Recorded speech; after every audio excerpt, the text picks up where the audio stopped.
So I remember arriving to the airport in Argentina fairly well. It's been a few years now, but yeah, it was really cool. I remember everyone talked in Spanish, which was obviously kind of weird for me.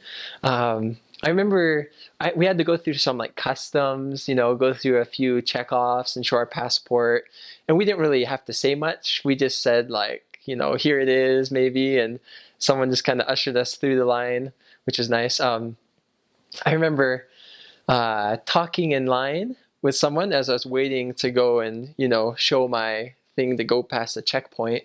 I was talking with a guy who was, I think, from Chile, visiting in Argentina, and he was going to work there for like 5 months with his brother. If I understood his Spanish, that's what he said. And I just remember, you know what? I just like totally went into the first vision in Spanish on him. I tried to explain briefly, a little introduction, like I'm a missionary. And then I started saying in Spanish, I saw a pillar of light exactly over my head, like Joseph Smith, saw.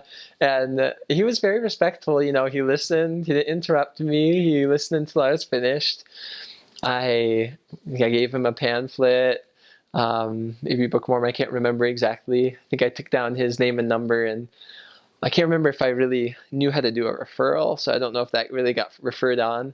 But, it was wonderful. It was a fun experience. It's humbling. I think arriving to any foreign language speaking mission, um, realizing that it's hard to understand what they're saying because they speak like natives.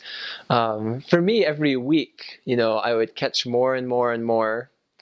And, after maybe a month, maybe I could understand a good amount. I felt somewhat comfortable listening and, sharing my testimony, contributing a little bit to the lessons. Um, and, by 6 months, you felt pretty comfortable, I think, and just got better from there. But yeah, my first impressions of my area. So, we got to the mission home first, and we were assigned our companion. My trainer was Elder Searle from Idaho, great guy. Some first impressions of it was in Neuquén, a city, where the mission home is.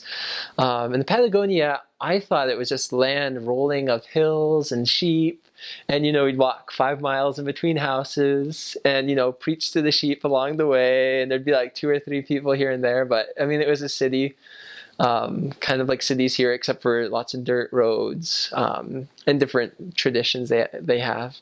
Um, but I remember, yeah, it was so, there was just, dirt everywhere on the roads. It was very dry and very windy, kind of like Utah, but more dry and windy, it seemed. Um, and I remember my companion just walked very quickly. My legs, I like to think I'm a fast walker. I like to walk a lot of places, but going uphill, I couldn't keep the same, 5 mile per hour pace as my companion, my trainer could.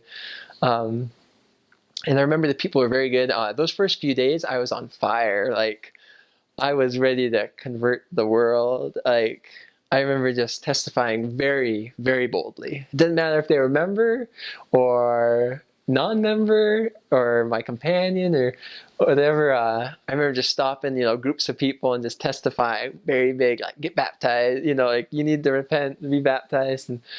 Um, and it was great. I don't think there's anything wrong with being super bold.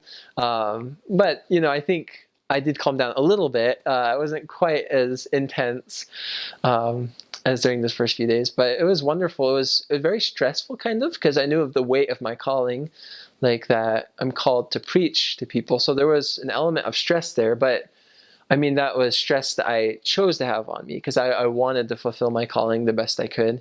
Um, and so I really focused on it a lot. And yeah, it was wonderful. I think there's a feeling you get on your mission that you'll experience that when you, at least I haven't had this feeling many other times, maybe once or twice in my life outside my mission, but there's a few times on my mission where you just work so hard and dedicate your life, like all your energies, like that you are just exhausted and you're doing your very best. And I've noticed that like when you give it your all, often the Lord will give you very special like spiritual strength and sweet experiences. When you'll feel the Spirit very strongly, it will buoy you up, and there'll be very tender, sweet spiritual experiences that you'll have. And He'll never let you push yourself so hard that you can't go on. Like He'll, if you get everything you have, He'll do whatever He needs to, whatever the Lord needs to strengthen you. So.